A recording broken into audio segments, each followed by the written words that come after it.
부으니 어떤 사람들이 분내어 서로 말하되 무슨 의사로 이 향유를 허비하였는가? 이 향유를 300데나리온 이상에 팔아 가난한 자들에게 줄 수 있었겠도다 하며 그 여자를 책망하는지라. 예수께서 가라사대 가만두어라. 너희가 어찌하여 저를 괴롭게 하느냐? 저가 내게 좋은 일을 하였느니라. 가난한 자들은 항상 너희와 함께 있으니 아무 때나도 원하는 대로 도울 수 있거니와 나는 너희와 항상 함께 있지 아니하리라. 저가 힘을 다하여 내 몸에 향유를 부어 내 장사를 미리 준비하였느니라. 내가 진실로 너희에게 이르노니 온 천하에 어디서든지 복음이 전파되는 곳에는 이 여자의 행한 일도 말하여 저를 기념하리라 하시니라. 아멘. 마가복음 14장 1절로 9절까지 교독했습니다.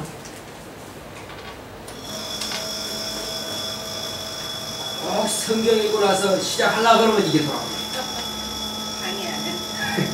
틀림없이 이게 딱 맞춰요. 여기 은혜요. 아멘 그러냐.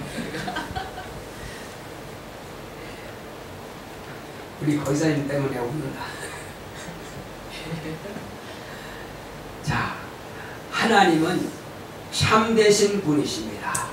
자, 우리 하나님은 참되시다 세번합시다. 시작. 하나님은 참되시다. 하나님은 참되시다. 하나님은 참되시다. 네. 하나님만이 참되십니다. 참되다라고 하는 것은 전혀 변화가 없다는 것입니다. 정해졌으면 그대로만 된다는 것입니다. 예를 들면 관역을 딱 세워놓으면 여기서 활로 딱 쏘면 관역 한 중간을 딱 뚫는다는 것입니다. 빗나가는 것이 없고 다시 나간 화살은 돌아오지 않는다는 것입니다. 어떤 종교는 윤회라 그러죠. 돌아간다 그러죠. 자, 약간만 화살이 예를 들어서 딱 쏟다 합시다. 그죠? 이 쏜 것이 왼쪽으로 돌아갔다 합시다. 조금만. 그러면 계속하면 어떻게 돼요? 제자리로 돌아오는 거예요. 오른쪽으로 계속하면 제자리로 돌아오는 것입니다. 그러나 똑바로 쏘면은 제자리로 돌아오는 법이 없습니다. 하나님의 말씀은 절대로 되돌아오지 않는다는 사실입니다. 한 번 나갔으면 끝까지 가서 반드시 그 일을 성취하고야 마는 것입니다. 이것을 하나님의 열심이라고 하는 것입니다. 하나님은 반드시 그 이후로 내신 말씀이 이루어지지 않는 법이 없다는 것입니다. 반드시 이루어진다는 것입니다. 그래서 하나님은 참되시다. 참이라고 다른 말로 하면 진리가 되는 것입니다.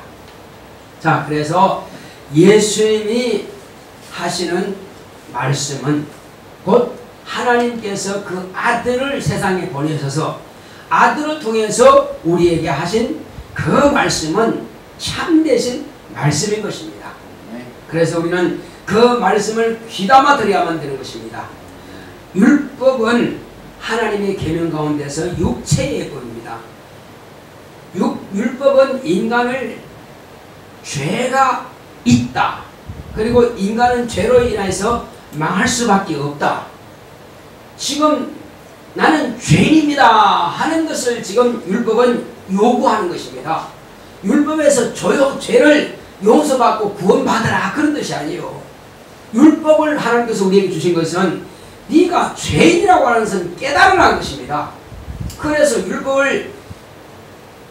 율법은 몽학선생이라고 그래요. 어머니가 아이를 안고 젖을 먹이면서 언어와 또 행성을 가르쳐 주는 것처럼 이렇게 자녀에게 잘 가르쳐 주는 것입니다. 그러나 이 진리의 말씀은 이제 몽학선생이 아니라 장성한 분량의 어른들이 들을 수 있는 말이라 이겁니다. 이것은 율법은 육체의 사람, 아직 영적으로 깨어나지 못한 사람, 이들에게는 율법으로서 육체로서 연단하고 훈련하는 그런 법이지만은, 그러나 예수의 말씀은 아버지의 마음을 아는 아들이 아버지의 뜻을 행하기 위해서 주신 말씀이라 이겁니다. 그러므로 그 말씀을 통해서 우리는 아버지를 기쁘시게 해드리고 아버지가 어떤 분인가, 아버지가 뭘 원하신다는 것을 알고 한다는 것입니다.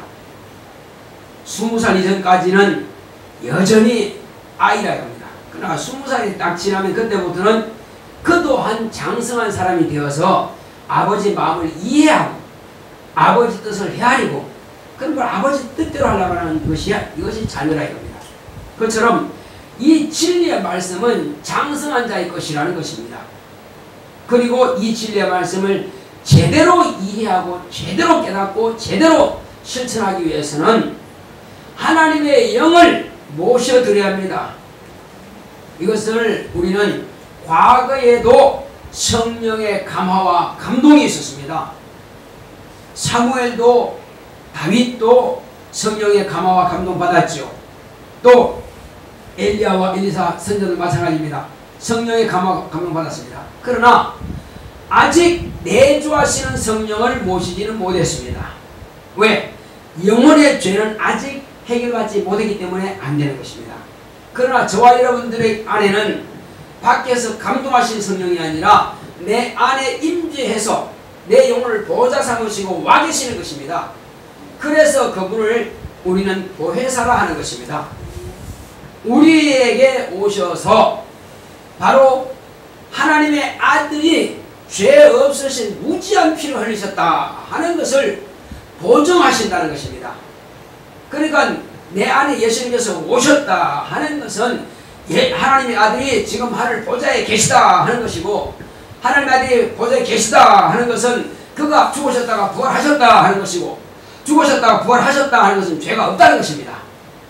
유추해서 계속 올라가오면 그런 것입니다. 왜? 성령이 내 안에 오시기 위해서는 하나님의 아들이 반드시 하늘 보좌에 계셔야 됩니다. 보좌에 계셔서 아버지께 간구하여 우리에게 성령을 보내주신다고 하신 약속이 있기 때문에 그 약속대로 오신 분이 성령이신 겁니다. 그래서 우리는 그를 보혜사라고 하는 것입니다. 보혜자란 돕는 자, 위로자, 이런 의미가 있습니다. 우리를 도와서 복음을 전하게 하시고, 또 우리가 힘들고 어려울 때에 하나님의 말씀을 깨닫게 하시고, 그러므로 그 말씀이 능력이 나타나게 하시고 권세가 나타나게 하셔서 우리의 연약한 심령을 위로해 주신다는 것입니다. 또한 우리는 그분이 우리를 보호하신다는 것입니다. 네. 그리고 우리를 도우신 분이십니다. 그래서 권세, 그분이 임하셔야 권세가 있는 것입니다. 그래서 돕는다고 하는 것은 그냥 도와줄게가 아니라 하나님의 권세가 내게 임하시는 것입니다. 그러므로 자녀가 되는 권세라 하는 것은 성령을 모신 사람이 비로소 자녀가 되는 권세가 나타나게 되는 것입니다. 과거에 아무리 훌륭한 율법을 받은 모세라 할지라도, 그 엄청난 능력을 나타낸 그 엘리야라 할지라도, 또 훌륭한 왕, 아주 힘세고 능력 있는 골리앗도 그냥 쳐부셨던 다윗 왕이라 할지라도 귀신을 쫓아낸 적은 한 번도 없습니다. 아이 쫓아내라고 명령하신 적도 없고 몰랐습니다. 그러나 오늘날 저와 여러분들은 능히 예수 이름으로 귀신을 쫓아냅니다. 병든 자도 고칩니다. 왜? 이것은 권세가 있기 때문에 그런 것입니다. 과거에는 권능만 있었습니다. 권능은 뭐냐면은, 자, 군대 군인들이 많으면 왕이 힘이 있습니다. 무력이 있으니까. 마찬가지로 엘리야도 천사가 도왔고 다윗도 천사가 도왔습니다. 전쟁 나가면 그냥 도왔죠. 자, 그렇지만은 뭐는 없다고요? 하나님께서 그를 쓰시기 위해서 천사는 보내주시고 돕게 하셨지만, 그러나 권세는 주신 바가 없습니다. 그들은 백성입니다. 우리처럼 자녀가 아니라 이거요. 자녀라고 하는 것은 바로 아버지가 낳아야 자녀가 되는 것입니다. 낳지 않고는 자녀가 될 수 없습니다. 이 성경에는 양자의 영이라고 하는데, 사실은 양자의 영보다도 우리는 더 진하게 우리는 해석해야 할 수 있습니다.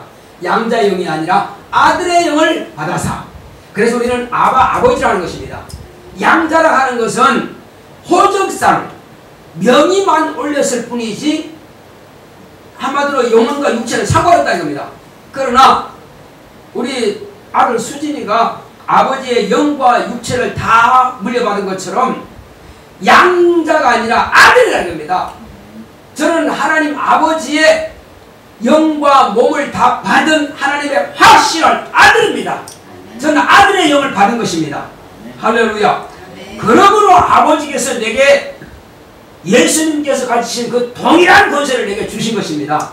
그래서 예수님께서 하신 말씀은 너와 나는 형제라 이렇게 말씀하신 겁니다.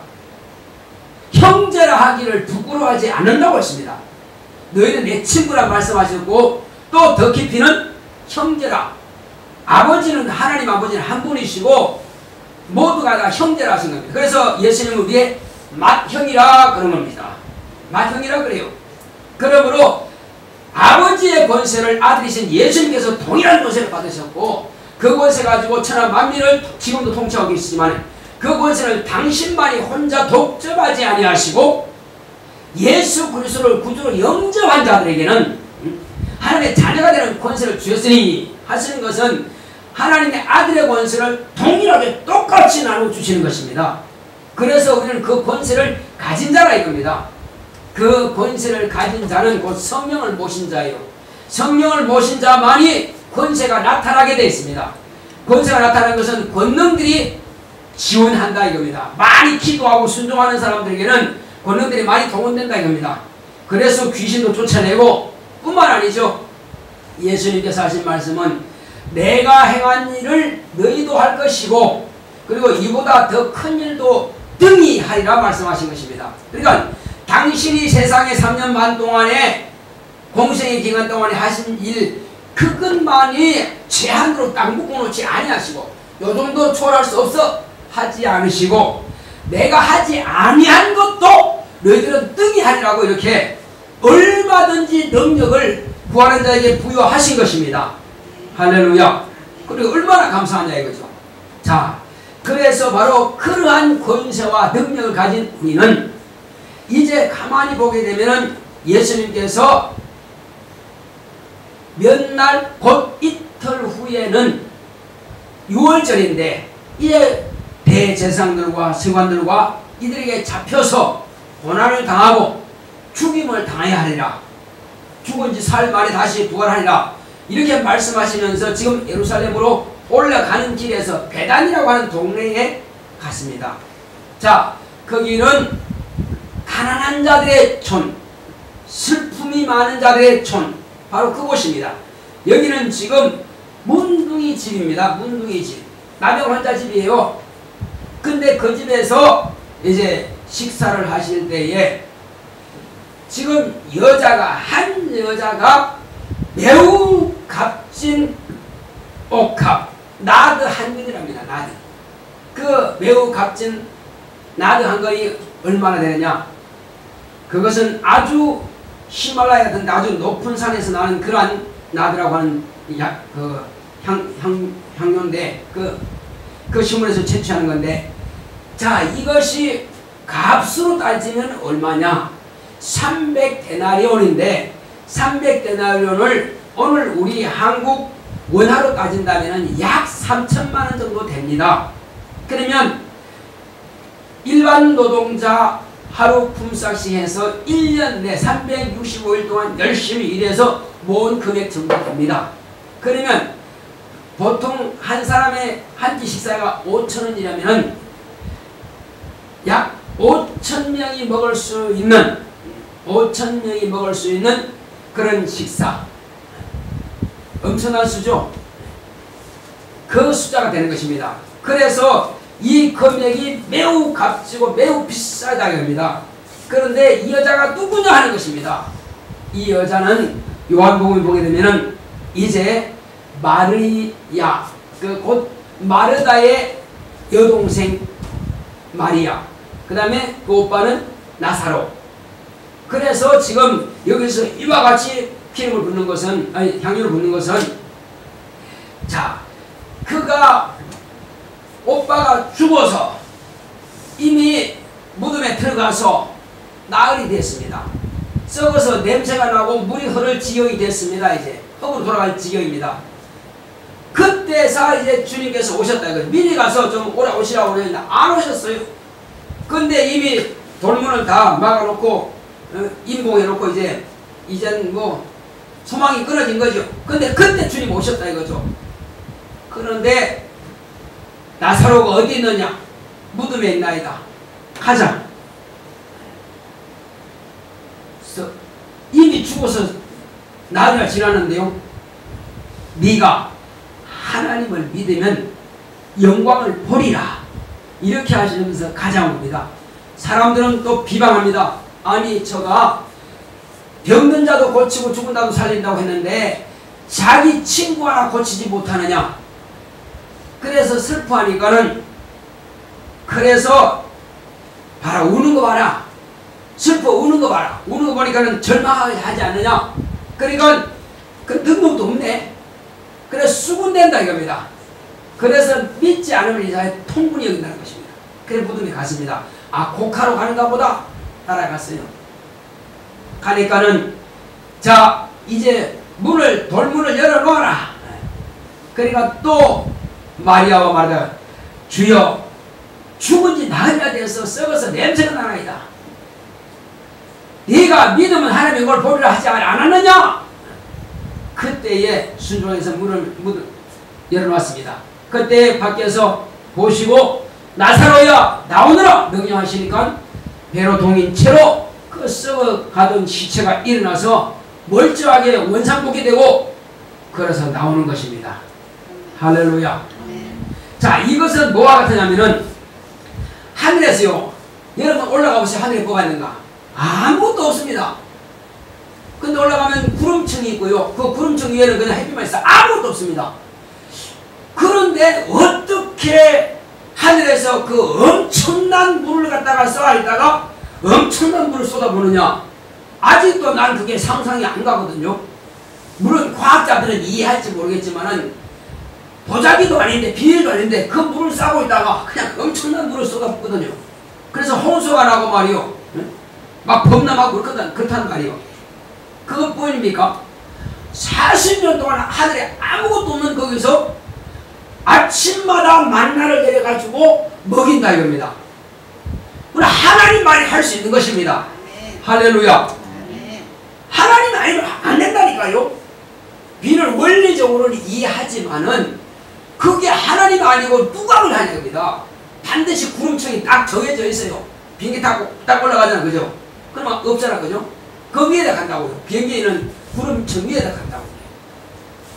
그러니까 아무리 밑에 비가 쏟아져도 비행기는 상관없어요. 그냥 거기를 다니기 때문에. 자 그것처럼 이와 같이 하나님께서는 나사로를 살렸다 이거죠. 그러니 마리아는 아주 감격 내가 무엇으로 이 은혜를 갚을까? 무엇으로 정말로 내 마음을 보여드릴 수가 있을까? 평생이 얼마나 모았는지 모르겠지만 있는 힘을 다 모아서 탁탁 긁어서 한 게 내가 주님 앞에 드릴 것은 주님을 돈을 좋아하시는 것도 아니고 집을 좋아하시는 것도 아니고 재산을 좋아하시는 것도 아니고 뭘 드릴까? 영광 끝에 최고의 값비싼 향유를 내가 머리에 부어드리겠다. 그리고는 뿐만 아니죠. 자기 머리털을 걸레처럼 해가지고 예수님의 발을 씻어드립니다. 사람이 머리는 자존심이거든요. 머리보다 더 귀한 건 사람에게는 없습니다. 최고 자존심. 그래서 머리다가 원래 임금도 관을 쓰는 것이고 또 별도 달고 말이요. 표시하는 겁니다. 머리가 최고니까. 그런데 그 머리털 가지고 사람이 길을 다니면 제일 더러워진 것이 발입니다. 그때 예수님의 발을 씻는 내 머리는 예수님의 발 씻는 것보다도 못하다 이거예요. 예수님의 발 씻는 걸레 써도 괜찮다는 것입니다. 그러니까 최고의 가치 있는 것 가지고 최고의 겸손으로 주님 앞에 자기의 마음을, 자기의 정성을, 자기의 믿음을 다 쏟아부는다 이겁니다. 그래서 그 아무리 옥합이 비싸봐야 예수님께서 우리 집에 내 오빠를 살려서 절망하고 있던 현재 3남매가 부모도 안 계시는 3남매가 있는데 오빠만 의지하고 사는데 오빠가 죽었으니 누구로 의지하냐 이거죠. 그와 같은 그런 마음 가졌는데 이제 오빠를 살렸으니 말이요, 이보다 더 귀한 게 천지 어디 있느냐 이겁니다. 그러니까 자기가 할 수 있는 모든 것을 다 해서 예수님의 발을 씻게 된 겁니다. 자, 이 광경을 예수님은 당신이 직접 발을 씻어낸 것을 경험하셨고, 또 제자들은 옆에서 보고 있습니다. 그래서 두 가지 의견이 나타난다 이겁니다. 제자들은 아니 그 엄청나게 비싼 걸 가지고 가난한 사람들에게 줬으면은 5,000명이나 가난한 사람들을 먹일 수가 있을 텐데 말이요, 그 비싼 것을 지금 허비하느냐. 그가 볼 때는 허비하는 걸로 보이겠죠. 그런데 예수님은 어떻게 보시냐 이겁니다. 예수님의 입장을 어떻게 보시냐. 가난한 사람들은 너희들이 평생 도울 수 있다. 얼마든지 너희 주변에 가난한 사람 많다.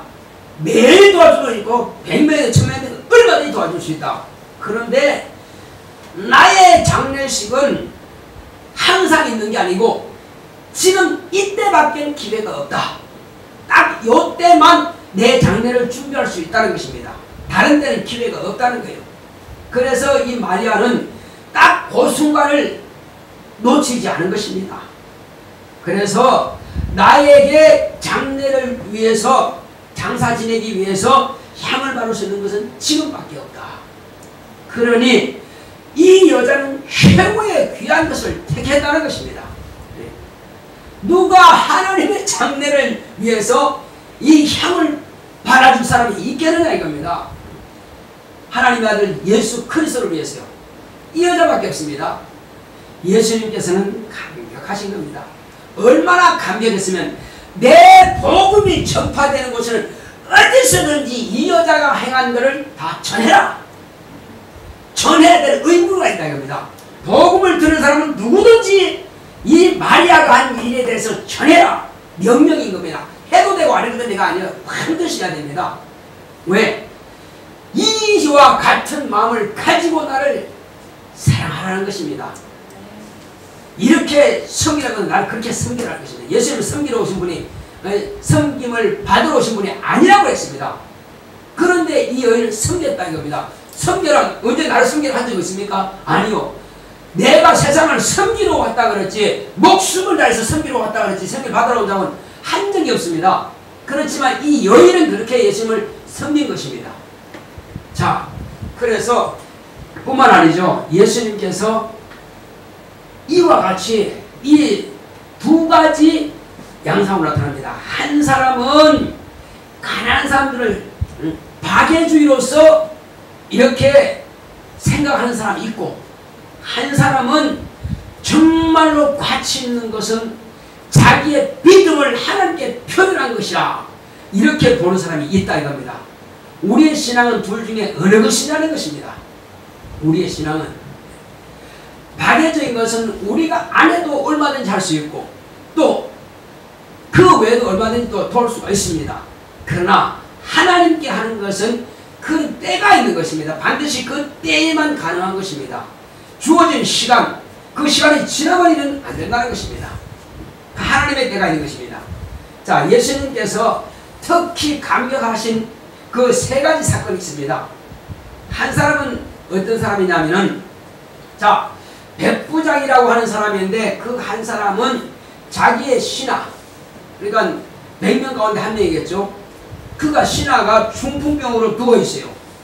신하가 중풍병이 들어있으니까 군인으로서는 가치가 없죠. 싸움이 나가는데 중풍인데 어떻게 싸움 나갑니까? 그러니 고민하고 고통스러워할 때에 그 백부장이 아비와 같은 그 마음을 가지고, 내가 어떻게 하면 이 바로 종을 도와주랴, 내 신하를 도와주랴, 그런 마음을 가지는데 마침 나사렛 예수라고 하시는 분만 만나기만 되면 100% 병을 다 고친다 이거요. 중풍병이든 문둥병이든 상관없이 싹 다 고치고 심지어는 죽은 자까지 다 살린다. 아, 이 말씀이 들려온다 이거요. 그래요? 그럼 내가 만나야겠다 해서 주님을 찾아온 겁니다. 와서 뭐라 그럽니까? 자, 내 하인이 이와 같이 죽는 부모로 몹시 괴로웠는데 좀 고쳐주소서 하니까 내가 가리라 하고 주님께서 그가 있는 백부장 있는 곳에 가려고 할 때 주여 나는 당신이 내 집 오심을 감당치 못하겠습니다. 내 수하에도 내 아래에도 병사가 있고 내 위에 상관도 병사가 군인이 있습니다. 그러니까 저가 이대로 가라면 가고 오라면 옵니다. 그러니까 당신은 권세자입니다. 당신은 명령할 수 있습니다. 그러니 당신이 나에게 명령만 하시면 내 수하에 있는 그 병사가 나올 것입니다. 할렐루야. 군대 원리로 하는 거예요. 예수님은 한마디로 만주에 주고 만군에 주다 이거예요. 만왕의 왕이시다 이거죠. 그분이 명령하시는데 안 될 게 있겠냐고요. 하물며 인간 군인도 명령해 주고 명령해 사는데 하물며 당신 하나님이신데 나에게 명령하시면 왜 안 되겠습니까 이거죠. 그 사람은 이스라엘 사람 아니요 이방인이요. 로마의 군대 장관 한마디로 백부장이라 이거요. 그런데 그 사람의 믿음이 주님 보시기에 참 가상하고 기특하다 이거죠. 내가 이스라엘 가운데서 이만한 믿음을 만나보지 못했다는 것입니다. 감격하신 겁니다. 자, 또 한 사람이 누구냐면은 한 사람은 나다나엘입니다. 이 나다나엘이 어떤 사람이냐? 필립의 친구인데 주님께서 부르실 때에 아니 주님 부른 거 알죠? 그 친구가 자 한번은 와보라. 누구한테 와보라 그래요? 빌립이 나다나엘한테 와보라. 모세가 율법에 기록하였고 여러 선지자들이 그 말한 바로 그 메시아를 내가 만났다. 나사렛에서 무슨 선한 것이 날 수 있느냐? 그 선지자들과 율법에 예언이 없다. 나는 못 믿겠어. 사람들은 우우 따라가지만 난 믿을 수 없어. 오직 나는 기록된 말씀만 내가 의지한다. 할렐루야. 말씀을 초월한 것은 어떤 이적도요? 하나님의 이적이 아닙니다. 말씀을 초월하면 아무리 큰 이적도 그건 소용없다 이겁니다. 그러고 우리는 큰 이적이든 작은 이적은 상관없이 말씀에 기록된 대로 이루어지는 것이 우리의 믿음이라는 것입니다. 그래서 예수님께서는 빌립이 막 이제 그 예수님께서 지금 가르치고 있는 그 집에 데리고 들어오니까는 보라 이는 참 이스라엘 사람이다. 왜? 이스라엘은 야곱인데 야곱은 하나님을 그렇게 복을 사모하는 사람이래요. 그렇게 복을 사모하더니 결국은 복을 받더라는 것입니다. 결국은 복을 받더라는 거죠. 하나님의 말씀을 그렇게 의지하더라. 그때는 이렇게 문수로서 책으로서 기록된 책이 없었습니다.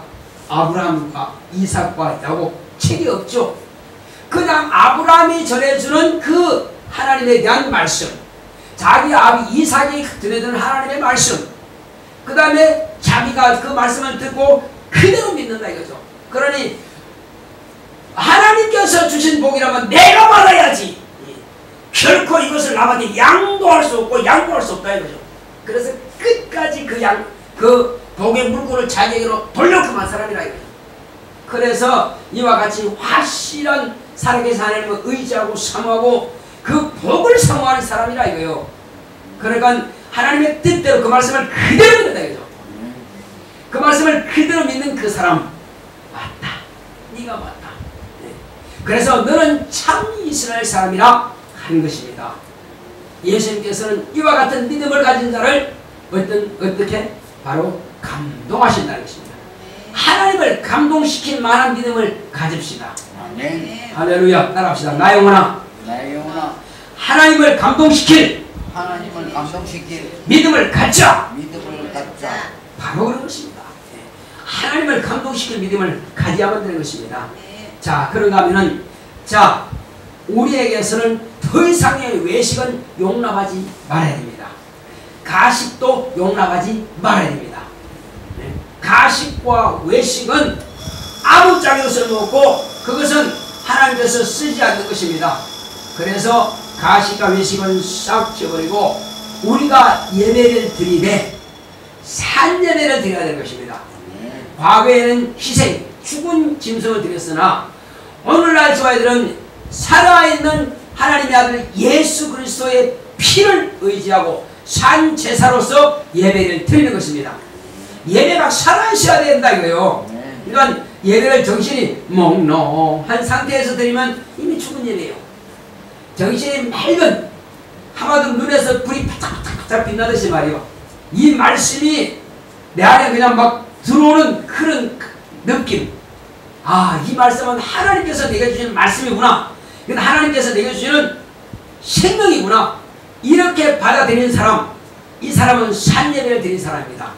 자, 이 산예배를 드린 사람은 예물을 드리되 살아있는 예물을 드리는 것입니다. 할렐루야. 네. 어떤 부흥사가 어떤 부흥사 아니죠. 그냥 김신조 목사님이 그때 부흥 강사 때 어때 섬에 갔다는 것입니다. 남해 쪽에 섬에 갔는데 거기서 며칠간 이제 강의를 다 끝나고 이제 오는데 그 개척교회니까 돈이 없으니까 고구마를 한 자루를 주더라는 겁니다. 그걸 주는 것을 받았으니 하나님은 보신다 이거죠. 고생이 돼도 집에까지 거주는데 정말 버리고 싶다는 거예요. 버리면 하나님으로부터 책망받을까 봐서 버리지는 못하고 끝까지 가져왔다는데요. 그래도 축복하고 가져온 겁니다.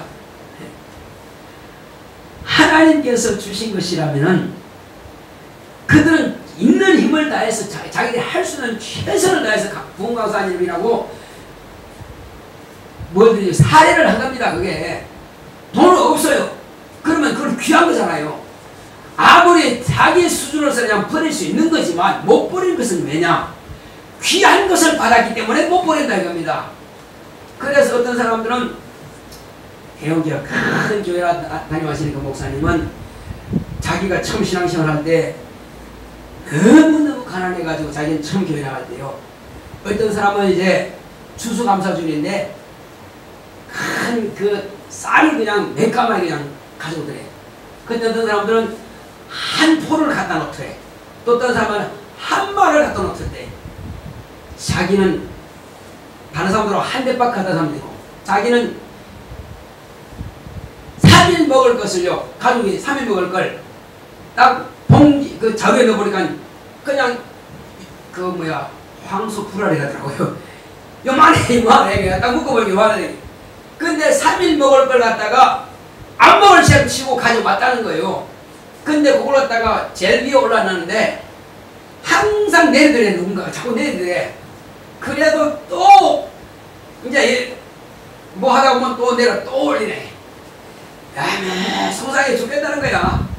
자기는 있는 힘을 다해서 3일 먹을 걸 갖다가 그걸 갖다가 어떻게든지 안 먹고 말이요. 온 가족이 안 먹고 갖다 놨는데 그걸 남들이 내리더는 거예요. 그래서 주님 아시지 않습니까? 네, 3일 굶을 것까지라도 이 가져왔습니다. 주일한테 드리려고요. 그것 보시고 대형 교회를 하게 하신다는 거예요. 그래서 자기의 자존심은 나는 처음 교회 왔을 때에 그거 요만큼 그 황소 불알 만한 그거 쌀 그거 한 모금 그것이 나의 자존심입니다. 있는 힘을 다시다는 생각. 그러니까 지금 아무리 많이 드린다 할지라도 그만큼 드릴 수가 없다는 것입니다. 그건 자기가 3일 굶을 생각하고 드린 것이기 때문에 최고 된 거예요. 그래서 하나님께서 그걸 보셨다는 거예요. 예. 이것이 산예물입니다. 있는 건 가지고 많은 가운데서 얼마 주는 거 그거는 뭐 중요하겠지만은 그러나 가치를 크게 두지 마시고 자기가 정말 하나님을 정성껏 사랑하는 마음을 가지고 힘을 다해서 의와 인과 신으로서 예물을 드리되 드리라 이겁니다. 그걸 하나님께서 보신다는 겁니다. 그건 산예물입니다. 그런가 하면은 봉사가 산봉사가 돼야 돼요. 이 봉사가 어떠냐? 하고 싶으면 하고 말고 싶으면 말고 이거는 산봉사가 아니다 이거죠. 그러니까 사람한테도 그렇게는 안 한다 이거예요. 적어도 직장생활도 아무리 힘들어도 적어도 직장에 갔다가 조퇴하고 병원에 가더라도 가지 그냥 말없이 하루 빠지지 않는답니다. 그런데 봉사하는 사람들이 그렇게 안 한다는 거죠. 그냥 사람 앞에서 하는 거기 때문에 사람이 시켜서 하는 거기 때문에 안 한다는 거예요. 그러나 우리는 그게 아니라 사람이 시킨 것이 아니라 하나님께서 내게 맡겨주셨기 때문에 아무리 힘들어도 내가 교회를 하루 빠지고 싶어도 그 봉사 때문에 빠질 수가 없다. 그래서 이렇게 열심히 한다면은 하나님께서 그건 산봉사로 보신다는 것입니다. 예수님께서 당신의 목숨을 다해서 온 인류를 위해서 봉사하신 것 아닙니까? 봉사하신 겁니다. 그게 섬긴 겁니다. 제자들을 발시키는 그것은 날마다 회개하는 뜻으로 이렇게 발시켰지만은 당신이 완전한 우리의 죄를 없애기 위해서는 당신의 목숨을 들여서 우리에게 섬긴 것입니다. 봉사한 겁니다. 그래서 교회는 다 예수님께서 목숨을 바쳐서 봉사하신 것처럼 우리도 산제사로서 내 목숨을 다해서 드리는 봉사가 참 봉사라 이겁니다. 이것이 산봉사인 것입니다. 그래서 예배도 산예배, 예물도 산예물, 봉사도 산봉사가 돼야 이것이 참된 봉사가 되는 것입니다. 이제 그렇다면 우리가 최상의 선택을 한다고 합시다. 오늘 내가 이 순간 예배드리는 것은 최상의 선택인 것입니다. 자, 여기서 볼 때에 아까 그 제자들과 예수님께서 여인 마리아가 한 것에 대해서 본 견해가 다르죠. 가난한 자들과 주님의 장사를 얘기하는 것과 반드시 다릅니다. 그래서 이렇게 선택을 무엇을 중요하게 여기고 무엇을 최상의 선택을 하느냐, 이것은 내가 두 가지 예를 들겠습니다.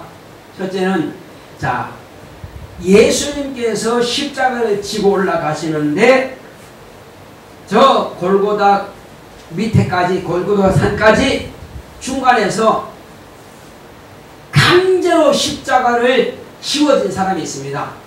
구레네라고 하는 곳에서 올라온 시몬이라고 하는 사람입니다. 구레네 지역 사람인데 그 시몬은 억지로 지었다고 성경 기록했습니다. 그런데 억지로 지어주는데요, 이 사람은 자기가 범법자도 아니고 다만 키가 크고 힘이 세다고 생각해서 군인들이, 병사들이 그 사람에게 지어줬거든요. 그런데 지고 가다가 얼마든지 버릴 수 있습니다.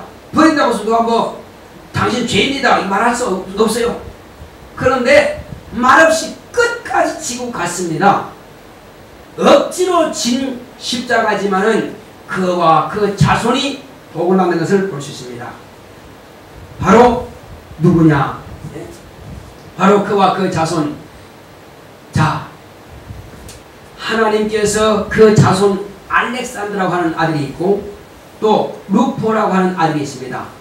이것은 사도행전에 보게 되면 이제 알렉산더와 루포의 의미 이렇게 나옵니다. 바로 이 시몬의 아내죠. 그는 바로 내 어머니라. 사도 바울이 그렇게 말합니다. 내 어머니라. 왜? 그렇게 열심히 바울을 따라다니면서 섬긴 것입니다. 그 아내가 믿음이 있고요, 두 아들이 믿음이 있습니다. 그러니까 예수를 증거하는 바울을 이렇게 열심히 따라다니면서 두 아들도 신실한 믿음, 그 아들도 신실한 믿음. 그러니까 억지로 십자가를 졌지만은 그 자손과 그 가문이 복을 받으라는 것입니다. 할렐루야. 우리는 이 복을 참말로 선택할 능력이 있어야 돼요. 어떤 분들은 아이 목사님 꼭 내가 해야 돼요? 그럴 수 있습니다. 그러나 내 마음이 안 들지라도 바다만 순종만 할 수만 있다면은 엄청난 복이 될 것입니다. 대부분 남들 앞에서 가르치고 찬양하고 이런 것들은 참들 잘들 하려고 그래요. 그런데 먼지 쓰는 일, 예를 들어서 저 지하 주차장에서 그 차량 안내봉사 한다든지 손가락질하고 욕먹고 그런 일을 안 하려고 한다 그러죠. 그런데 저 예루살렘 교회는 지금 이수선 목사는 무슨 교회죠 지금? 예수님 교회. 거기는 별자리가 보통 2 이상 된답니다. 그런 별자들이 그래서 먼지 쏘고 연기 마시면서 지하에서 이렇게 차를 봉사한다는 거예요. 그래서 나중에 알고 보면은 별자리라는 거예요. 아니 장군님이 일을 하시냐고. 여기서는 장군이 아니라 그냥 성도요. 여기서는 난 주님을 섬기는 하나의 종에 불과하다. 그렇죠. 거기서는 장군이 아니고 자기가 부대 가서나 장군이 있어 여기는 장군이 아니라 이겁니다. 그래서 똑같이 가장 낮은 곳에서 봉사한다는 것입니다.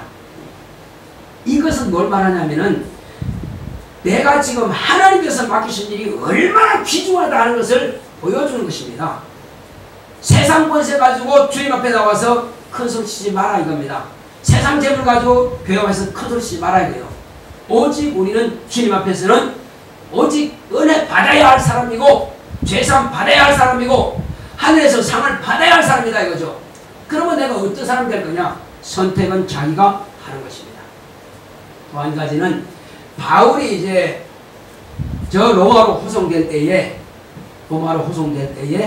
어떤 일이 있었냐면은 자, 두 가지 사건이 있습니다. 한 사람은 그 배가 지금 엄청난 태풍이 몰아치는 그 때가 되었습니다. 그래서 이제 겨울이거든요. 미항이라고 하는 것은 그 항이 작은 항입니다. 그 미항에서 여기서 머물러서 비록 좀 협소하고 좀 불편할지라도 여기서 머물고 이 시기를 태풍 부는 이 시기를 지나고 가자. 바울은 그렇게 말했어요. 왜냐하면 이때 되면 항상 이 태풍이 심하기 때문에 여기서 바로 우리가 출항하게 되면은 이 배뿐만 아니라 우리 생명까지도 위험할 수 있다. 그런데 이제 또 배 선주와 선장은 뭐냐? 아니다. 차라리 그러면 베니스로 가자. 베니스 항구거든요. 베니스는 큰 항구 도시입니다. 베니스 그 그레데 항이거든요. 자, 그곳에 가서 겨울이 지나면은 환경도 좋고 넓고 또 우리가 쉬기도 좋다. 그것을 활용하자. 그래서 그들이 뭐 선장과 또 선주가 하자는데 어떻게 하겠어요? 갔습니다. 결과는 어떻게 됐죠? 결과는 자기들이 가장 귀하게 배신한 거 다 갖다 버립니다. 싹 자기 손으로 갖다 버리죠. 마지막에는 배가 그 암초에 걸려가지고 다 파손돼 버립니다. 남은 것은 사람 몸만 겨우 섬으로 그레데라고 섬에 가지고 살아남았습니다. 자, 처음에 그리고 이제 그러기 전에 바로 전날 저녁에 하나님께서 바울에게 걱정하지 마라.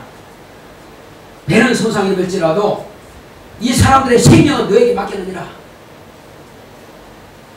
처음부터 바울이 말한 대로 그냥 미항에 있었으면은 재물도 잃지 않고 배도 잃지 않고 다 그냥 건강하게 안전하게 갈 텐데 무시했다 이거죠.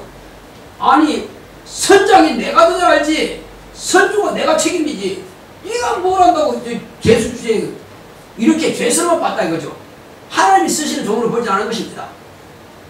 그러나 이후로 이제 그 전날 배가 파손되기 전에 이제 우리 주님께서 내가 섬기는 하나님께서 나에게 말씀하셨으니 당신들의 생명을 잃지 않을 것이요 오늘 먹읍시다. 그래서 아끼고 아꼈던 것을 다 이제 떡해먹고 다 해먹는 밥을 해먹습니다. 이제 다 먹고 배부르게 해서 가는 것입니다. 그때는 이제 바울이 말하는 것은 이제 인식하죠.